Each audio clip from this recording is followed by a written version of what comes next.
Finde Digital, dando voz al pueblo de Cumbayá.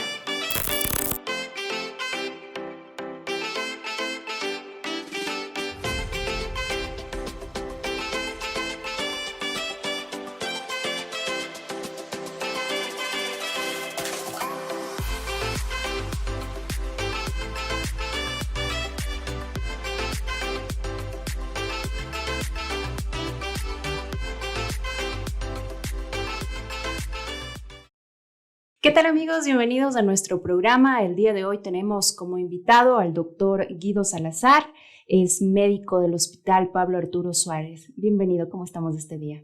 Buenos días, muchas gracias a ustedes por la invitación a este conversatorio y aquí para conversar un poco del tema de salud, de la pandemia y cualquier otras dudas que ustedes tengan y que bien pueda yo aclararles. Así es, esa será la base prácticamente de este conversatorio. Y al ser usted médico del Hospital Pablo Arturo Suárez, ¿cómo está la situación ahora respecto al COVID? Ahorita la capacidad del hospital está al 100%. Todas nuestras camas que son a nivel para cuidados intensivos para pacientes críticos están al tope. Las camas de hospitalización que son para pacientes entre leves a moderados igual se encuentran en su capacidad absoluta. Entonces, ahorita lo que se ha habilitado es una carpa del hospital móvil para poder atender a los pacientes que llegan en demanda espontánea y que requieren una ayuda inmediata. Claro que no se les puede dar todas lo que ellos necesitan, pero inicialmente la idea es estabilizarlos para poco a poco hacerlos ingresar a las distintas áreas del hospital según las necesidades que requieran. ¿Cómo es el proceso cuando llega alguien infectado? ¿Cómo llego quizá por emergencia? ¿Cómo es atendido un paciente? Bueno, los pacientes ingresan a un área que se llama triaje, que bueno, antes lo teníamos dentro del servicio de la emergencia del hospital como tal. Ahora hemos dejado de ser un área de emergencia, nos hemos convertido en una área de cuidados críticos COVID. Todo el hospital es netamente COVID. Entonces los pacientes a su llegada ingresan a esta área de triaje que se encuentra en la parte externa en el hospital móvil, donde dependiendo de la gravedad de sus síntomas son dirigidos hacia la unidad que requieren. Puede ser esta únicamente una cama de hospitalización cuando son pacientes que requieren el tratamiento con oxigenoterapia a bajo flujo y una unidad de terapia intensiva cuando son pacientes que requieren tratamiento con ventilación mecánica no invasiva o invasiva. Entonces, todo depende de los exámenes que se realice, de la gravedad con la que lleguen los pacientes, de los síntomas. Entonces, una vez catalogado el tipo de paciente, se lo dirige a cada área correspondiente. Guido, es importante también topar el tema de que no es buena la automedicación y menos ahora en medio de esta pandemia y de este virus que es prácticamente mortal. ¿Cómo manejan ustedes este tema? Porque si llega alguien automedicado, imagínense. Claro, pues bueno, en la experiencia personal que he tenido, puedo decirles que desde que inició la pandemia han ido saliendo ciertos medicamentos que no han demostrado una eficacia 100% para hacer tratamientos definitivos para el COVID, sino estos se han ido presentando como ciertas medidas que se ha estado estudiando a nivel in vitro, es decir, en la parte de laboratorio, pero que no han demostrado ser 100% eficaces ya en la parte clínica, o sea, en la vida real, en los pacientes, ¿sí? Desde que salió la pandemia han salido un sinnúmero de fármacos. Recuerdo que cuando empezó salió la hidroxicloroquina, salieron otros fármacos como la citromicina, que una acción en conjunta de estos dos fármacos podría generar trastornos a nivel cardiovascular. Entonces, la gente empezaba a tomarse sin saber, solo porque oían o leían algún artículo donde se promocionaba esto, pero en sí no era un tratamiento efectivo. Y de ser así, inicialmente cuando se manejaba estos fármacos había que hacer con una vigilancia intrahospitalaria, porque estos pacientes corrían el riesgo de prolongar algo que se llama el intervalo QT, que se mide en el electrocardiograma. Entonces, esto ellos no lo pueden hacer en su casa o por cuenta propia, sino esto se lo debe realizar en el hospital. Y pues bueno, fue uno de los tratamientos iniciales que fue saliendo. Después de eso, han salido otros fármacos. Bueno, no todos son también fármacos, sino también otras, como quien dice, químicos, como el dióxido de cloro, que igual nosotros tuvimos la experiencia de muchos pacientes que llegaban ya prácticamente en sus etapas de angustia, tal vez de desesperación, de no saber qué hacer, e ingerían dióxido de cloro. Entonces para nosotros eso era aún más complicado porque la intubación, la vía aérea, era una vía aérea ya lastimada, quemada, entonces que era difícil de trabajar. ¿Qué efectos causa en el organismo el dióxido de cloro, por ejemplo? Por ejemplo, el dióxido de cloro como tal es un elemento químico, ¿sí? Que en distintas partes del mundo también se empezó a hacer estudios y había médicos alternativos que recomendaban esta terapia, ¿sí? Pero esta terapia nunca ha tenido otra visión, o sea, una visión clínica. La gente, o sea, la ciencia no lo ha estudiado como tal. Entonces simplemente fue de ciertas experiencias de gente que tal vez ingirió el fármaco, este compuesto en dosis mínimas o no tóxicas y que aparentemente se sintieron mejor después de esto. Esto lo único que puede hacernos pensar es que su sistema inmunológico como tal estaba fuerte, entonces no permitió que haya otro tipo de reacciones y que tal vez en un paciente contagiado con COVID no desarrolle otros tipos de síntomas, pero ellos aducen que la ingesta del dióxido de cloro les curó, ¿sí? Pero este fármaco puede generar sobre todo quemaduras en la vía aérea, que la vía aérea se estreche, que después sea difícil el manejo de estos pacientes al intentar una intubación, que sea muy complicada la intubación y de por sí lastiman también la vía aérea, los bronquios y los pulmones y que no tengan una buena respuesta. Entonces, este fue otro de las alternativas que la gente empezó a usar. De ahí en el último tiempo salió la ivermectina, que la ivermectina es un antiparasitario, que igual en muchos lados se ha empezado a consumir, se ha empezado a administrar a las personas como medida profiláctica. No hay estudios 100% que lo avalen y que lo recomienden, sino son estudios en fase in vitro que se llama, y que hasta el momento la dosis para tratar el COVID con ivermectina son dosis muy altas, que sobrepasan la parte terapéutica, llegan ya a la parte tóxica, ¿sí? Entonces igual, la gente se lo toma sin prescripción y muchas veces no hace el efecto que ellos creen o suponen que este medicamento les va a ayudar, ¿sí? Entonces son medicamentos que no se ha probado todavía que tienen una eficacia. Igual últimamente ha salido estudios con la colchicina, ¿sí? Que también ha demostrado tener efectos ante el COVID, pero están en fases de preclínicas, todavía no se ha empezado a estudiarlos bien, ya en una fase clínica con pacientes de verdad, pero esperemos que conforme vayan avanzando los estudios, vaya habiendo resultados más reales. Sí, porque también, bueno, se espera eso, porque para un proceso de vacunación en sí todavía está un poco largo, ¿no? En efecto, están por llegar algunas de las vacunas y ese tipo de cosas, pero pues sí sería bueno que hayan opciones también para que la comunidad pueda acceder a estos medicamentos. Sí, o sea, sí, el tema de vacunación, sobre todo en nuestro país, está un poco, podríamos decirlo, retrasado. Estamos bastante quedados en relación a otros países que por lo menos han inmunizado al 1% de su población. Nosotros no llegamos ni al 1%. Entonces, sí hay sería tal vez una falta de compromiso de las autoridades, porque la pandemia ya viene desde hace casi un año y ha habido países que se han movido un poco mejor. Chile, por ejemplo. Claro, Chile, Ajá. Colombia igual están trayendo grandes cantidades de vacunas semanalmente.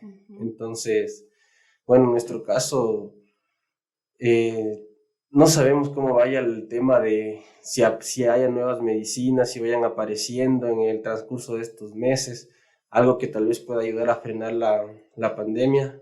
Pero lo único cierto es que mientras no haya fármacos, no tengamos vacunas, lo único que tenemos que nosotros como tener como prioridad es el aislamiento, el uso constante de mascarilla, el lavado frecuente de manos, evitar las aglomeraciones, que es lo único que nos va a ayudar a contener un poco la pandemia. Guido, para adentrarnos un poco quizá al lado personal, usted ya pasó por el virus, quizá nos puede comentar cómo fue esa experiencia con la enfermedad. Ya.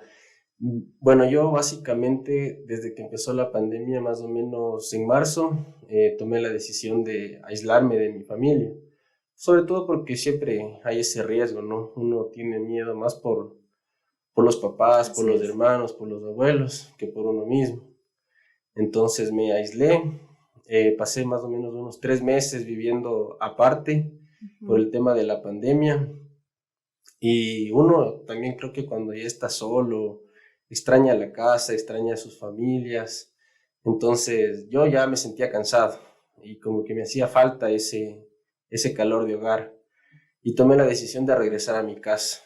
Entonces regresé después de casi 3 meses y me quedé más o menos unos 8 días. Y en esos 8 días no había notado, o sea, me sentía bien, no tenía ningún problema, pero empecé un día lunes. Un día lunes estaba en mi casa, empecé con un poco de molestias a nivel respiratorio, un poco de congestión nasal, como que me dolía más frecuentemente la cabeza, tenía dolor muscular, dolor de espalda, dolor lumbar. Entonces me empecé como a sentir medio extraño y dije, bueno, uno ya conoce a su organismo y dije entre mí, esto no es normal. Entonces empezaron a pasar los días y recuerdo que, bueno, en mi casa yo tenía mi distancia, nunca estaba tanto en contacto con mis papás, no saludábamos con abrazos, con besos, sino solo de lejos, con gestos. Entonces, un jueves me acuerdo que estaba en mi casa y de la nada me empezó a doler el cuerpo, me dio un poco de fiebre y dije, ya, esto no es normal. Al siguiente día me hice una prueba, un hisopado y pues bueno, hasta esperar los resultados me sentía extraño, pero sin embargo seguía haciendo mis actividades. Entonces recuerdo que yo estaba en el turno y justo ese día me levanté y me sentía un poco raro. Y había ido al médico ocupacional, me dijo que no, que eran síntomas de la mascarilla, de la congestión nasal, que era sinusitis. Y sin embargo yo no me confié, porque ya uno se sentía extraño. Usaba la mascarilla, trataba de tener distanciamiento con mis compañeros de ese día y justo a las 6:30 de la tarde me envían el resultado que me había hecho de manera particular con resultado positivo. Entonces, bueno, ese rato ya me tocó salir del hospital, me tocó ir a mi casa, me tocó aislarme, me tocó quedar un mes en aislamiento con todos los cuidados que uno debe tener, el reposo, la medicación, una alimentación saludable. Y pues después de un mes logré eliminar la carga viral, ya no era contagioso, entonces pude retomar a mis actividades. Pero lo que sí hasta ahora, ya casi 8 meses después de haber tenido COVID, aún presento un poco de secuelas.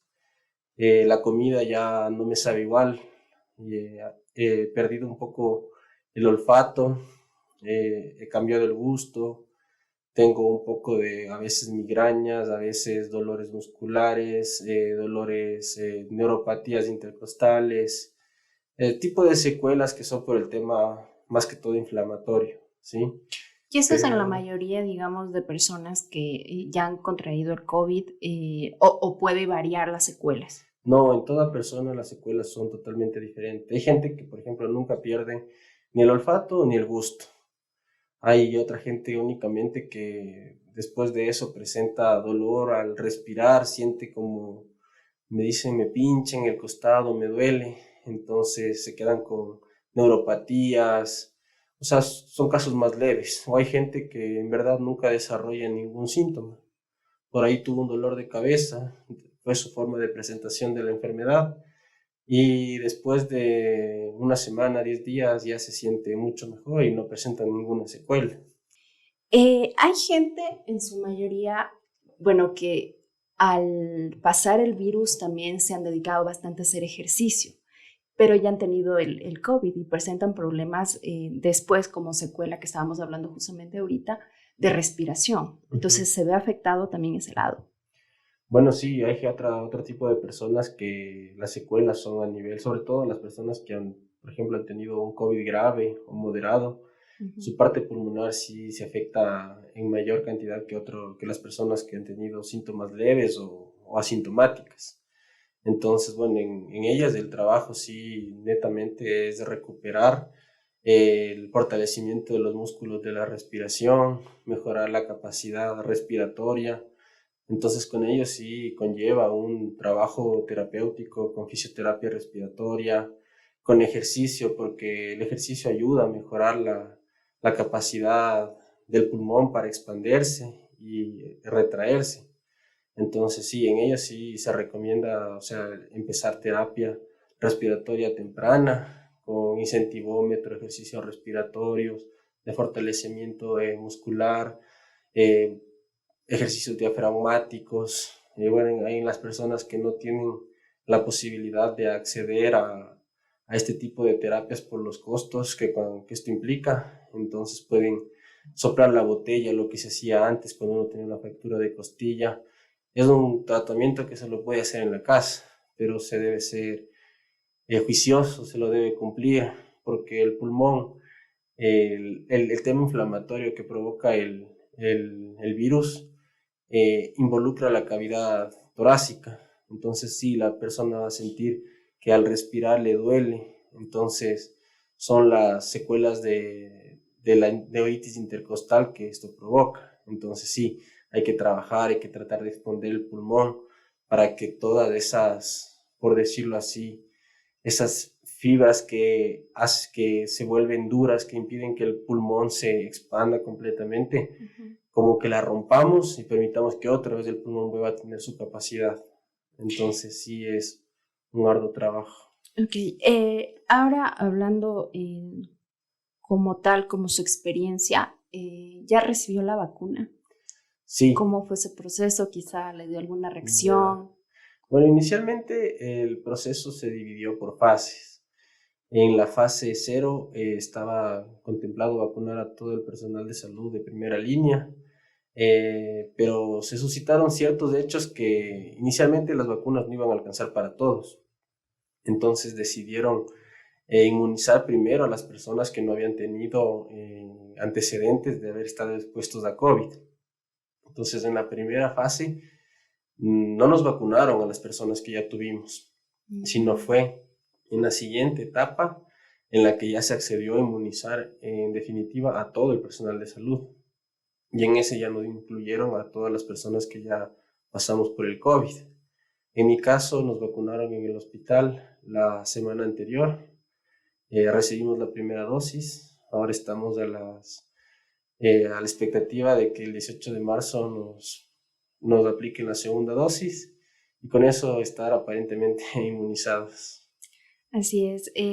Al trabajar usted en este hospital que es público, ¿cuál ha sido quizá alguna escena que se le ha quedado en la memoria que quizá nunca se le va a borrar de algún paciente que ha llegado bastante mal con el tema del COVID? Porque a la gente es importante hablarlo también desde ese lado, ¿no? De la experiencia.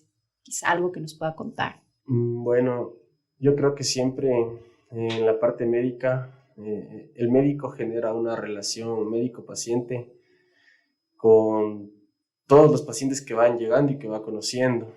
Entonces, la verdad que el tema emocional a raíz del COVID ha sido ha sido diferente, ha sido en muchos casos muy impactante. He tenido un sinnúmero de escenas que me han marcado y que tal vez, o sea, no sé si las volveré a vivir en otro tiempo, tal vez se venga otra pandemia, pero las emociones que esto ha generado, creo que en todo el personal de salud, son bastante desgarradoras y tristes, porque nos ha tocado ver partir a gente, desde gente muy joven hasta gente ya anciana, que por su situación, sus enfermedades de base, se han complicado. Pero creo que para uno lo más duro es ver partir a la gente joven, a la gente que uno espera que se recupere, que salga, que va a responder bien a los tratamientos y pues no es así. Pues puedo recordar, bueno, de las tantas historias que he vivido hasta ahora, recuerdo una de un joven de 36 años que estaba mal. Él lo transfirieron del hospital, del Hospital Bicentenario, lo transfirieron a nuestra casa de salud. Él llegó con altos requerimientos de oxígeno, aparentemente estaba mejor, empezó a evolucionar mal y de un momento al otro teníamos que entubarlo. Entonces, me acuerdo que con él dijo: doctor, es que no quiero, tengo miedo, no sé qué va a pasar, mi familia se va a quedar sola. Y uno también, o sea, está para darle el apoyo al paciente. Dentro de mí decía: no, es joven, no tenía comorbilidades, era una persona aparentemente saludable. Y le dije: no, no se preocupe, quédese tranquilo. Otras personas en su misma situación han salido y con otras comorbilidades. Usted aparentemente sano, solamente tiene COVID, está afectado a su parte pulmonar y es lo que le va a ayudar. Entonces recuerdo claramente que eran 2 pacientes seguidos. Entonces, bueno, él habló con su familia, todo, le dijo: me van a entubar, nos vemos a la salida, dicen que voy a estar dormido 15 días, nos vemos en 2 semanas. Entonces ya lo preparamos todo y estaba tranquilo, se sentía tranquilo. Y el señor de al lado le dice: ¿a usted también le van a entubar? Sí, dice. Bueno, le dice el señor, le dice: amigo, entonces que nos vaya bien y nos vemos en 2 semanas. Entonces el uno fue, nosotros ahorita las denominamos por zonas. Un paciente fue a zona 1, el otro paciente fue a zona 4. El paciente joven del que les hablo, procedimos a entubarlo todo. Empezamos, ya lo entubamos, le colocamos la vía central, empezamos a manejar sus parámetros y el paciente de la nada empezó a complicarse, empezó a bajar su nivel de saturación, empezó a tener falta de oxígeno, aparentemente le dio una tromboembolia pulmonar y ese rato ya no pudimos hacer nada. El paciente en cuestión de 5 minutos entró en paro, ya no salió y falleció. Y el caso contrario es que la persona que estaba al lado de él, ese señor salió a los 15 días. Y bueno, los pacientes creo que ellos se acuerdan más de las personas con las que han tenido contacto que nosotros, porque son tantos pacientes que uno no se acuerda. Uno llega al turno, trabaja, sale cansado y después cuesta recordar el paciente, pero en cambio para ellos no. Me acuerdo que yo estaba, ya después de casi 3 semanas que el señor estuvo entubado, estaba en esa zona haciendo mi turno y me acerqué para hacerle una gasometría y me dice: doctor, ¿y cómo está el vecino? Le digo: chuta, o sea, no avanzó no pudo No superar el puedo salir. tratamiento, presenta complicaciones y falleció. Entonces el señor, sin conocerlo, empezó a llorar le dio como una crisis de ansiedad, porque igual, o sea, entre ellos es como que los pacientes que están tan cerca, como él dice, los vecinos, empiezan a tener esa relación, a sentir ese apoyo entre pacientes. Entonces, sí fue un momento duro, porque me acuerdo que literalmente estábamos trabajando con él y de la nada solo se presentó las complicaciones y falleció. Y era sano aparentemente. Era aparentemente sano. Ajá. Entonces sí fue una de las tantas historias que me marcó. Igual, otra historia en la que una familia entera se contagia. Los papás, personas de aparentemente unos entre 50 y 55 años. El hijo, un joven de 24 años. A los 3 se procedió a entubarlos. El papá y la mamá, después de casi 3 semanas de entubados, fallecieron. Y el hijo sobrevivió porque era joven. Pero, o sea, eso era lo duro, la noticia. ¿Cómo le decimos a él después de haber ya salido de la intubación que sus padres fallecieron? Murieron, claro. Entonces, o sea, muchas veces no, o sea, él nos preguntaba, nos decía, ¿cómo están mis papás? ¿Cómo están? Quiero verles. Decíamos que no puede verles ahorita porque están en otras zonas, están un poco más graves. Entonces sí fue un proceso bastante largo que necesitamos, inclusive nosotros, de apoyo psicológico. Eso es lo que porque, iba. O sea, ¿cómo le decimos al joven de 24 años que para él su apoyo, su fortaleza, sus padres ya no están? Entonces sí requerimos bastante apoyo psicológico. Él también tuvimos que, ya una vez que él se recuperó, pasar la hospitalización y allá los psicólogos tuvieron que darle la noticia porque en las circunstancias que él estaba en el área crítica, o sea, podía desarrollar otro tipo de trastornos y tal vez hubiera sido mucho más duro el momento, para él sobre todo. Entonces, sí hay muchas historias que podría contarles, pero en verdad que han sido momentos duros que uno como médico nunca los espera vivir. Siempre se presentan porque cada paciente es diferente. Cada patología uno no sabe cómo el paciente va a evolucionar. Hoy está bien, mañana está mal. Entonces, aquí ha sido todo muy rápido. O sea, el paciente se ha muerto al llegar, no responden a la intubación, empiezan a presentar muchos fallos multiorgánicos y terminan falleciendo. Entonces, son momentos que uno no avanza a superarlos, no avanza a sentir a decir, bueno, ya el Señor se fue, el cargo de conciencia, pensar que pude haber hecho más por Él, y uno se queda con eso, y atrás de eso vienen otros pacientes, llegan más pacientes, igual las mismas condiciones graves, que tal vez van a salir de evolución normal, fallecen. Entonces, sí, ha sido bastante fuerte esos momentos. Y no sé, en el hospital donde labora o quizá buscó ayuda psicológica, porque obviamente después de pasar por tantas cosas, viendo tantas experiencias fatales en este caso, ¿ha recibido ese tipo de asesoramiento psicológico? Sí, la verdad que sí, o sea, el hospital siempre ha estado abierto para dar todo ese tipo de atención a todos los profesionales de la salud. Creo que también ha sido un trabajo como quien dice, entre compañeros. Hemos sabido apoyarnos y sacarnos de ese hueco que hemos caído a veces, porque en mi caso personal, a veces sí he sentido esa sensación de frustración, de querer dejar ya, o sea, de decir, no, ya no quiero estar más aquí porque ha sido muy fuerte, o sea, las emociones, ¿sí? Pero igual, o sea, hay momentos en los que uno le ve al paciente cómo evoluciona bien, cómo sale, cómo agradece, o sea, entonces eso le llena a uno y le da mucha más fuerza, muchas más ganas de hacer algo más por el resto de pacientes que vienen atrás.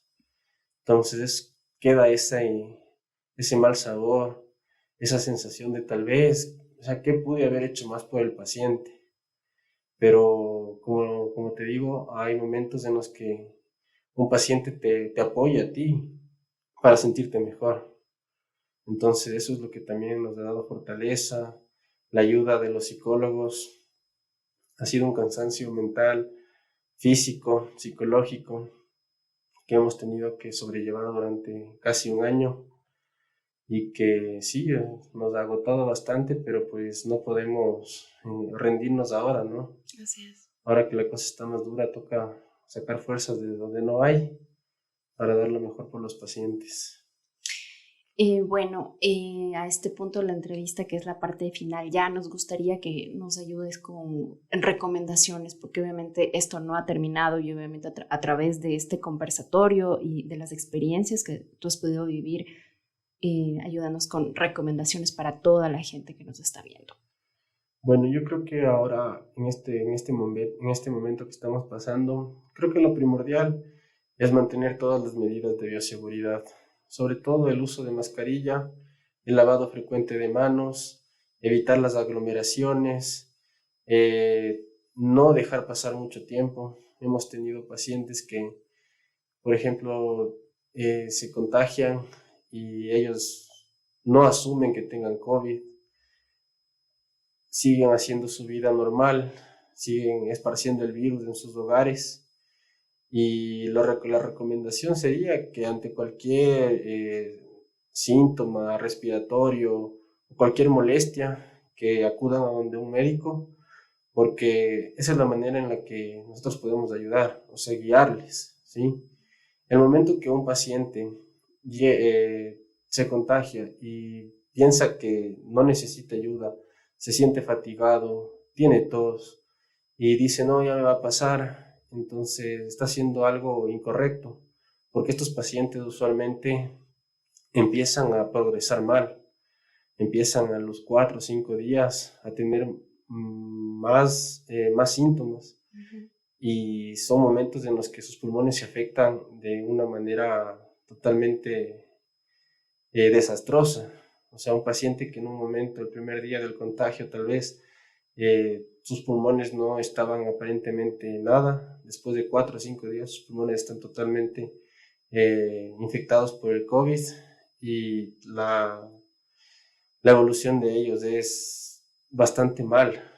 Entonces, ya vemos, la mayoría de casos son pacientes que llegan después de 8, 10 días, a veces más días, 3 semanas. Entonces sus pulmones ya están bien afectados y tratar de ayudarlos en ese momento es casi imposible porque sus pulmones ya son fibróticos. Entonces, en muchos casos ya no queda otra medida que la intubación como medida de salvataje, como último procedimiento que le podría ayudar. Pero de eso una gran cantidad no sale, porque ya en sí, o sea, trabajar con un pulmón fibrótico es como querer ventilar una piedra, un pulmón que ya no se va a expandir, no va a meter el volumen de oxígeno que necesite. Entonces, la idea sería que no dejen pasar tanto tiempo. Al primer síntoma acudan, déjese guiar, hay que hacer, no es solo acudir donde el médico por una ocasión y dejar ahí, ¿sí? Sobre todo el COVID, el manejo es a diario. O sea, si usted tiene un médico de cabecera, acuda donde él, permita que él vaya valorando su evolución día tras día. Hay pacientes que muchas veces requieren oxígeno, que hay que darles cierta medicación para poder ayudarles y con el pasar de los días van evolucionando bien. Pero hay pacientes que únicamente piensan que es acudir donde el médico o a la farmacia, pedir medicinas y ya, pero no es así. Siempre hay que llevar un control exhaustivo de cómo va la evolución. Y de ahí para en adelante, respetar las medidas que pone el gobierno, evitar las aglomeraciones, que vemos que es lo que más nos está afectando ahora, porque si bien es cierto, la gente dice, pero saliendo voy a generar inmunidad, lo que se denomina la inmunidad en rebaño. puede ser que generemos inmunidad en rebaño, pero el riesgo que tendríamos que asumir para generar esa inmunidad es que haya un contagio masivo y que los casos sigan aumentando y que esos casos, cuando lleguen al hospital, no tengan una cama. Ahorita de por sí, la mayoría de hospitales y las salas de terapia intensiva están al tope. Entonces, si nosotros seguimos forzando al sistema de salud, que de por sí ya está bien fracturado, no vamos a poder ayudarles, ¿sí?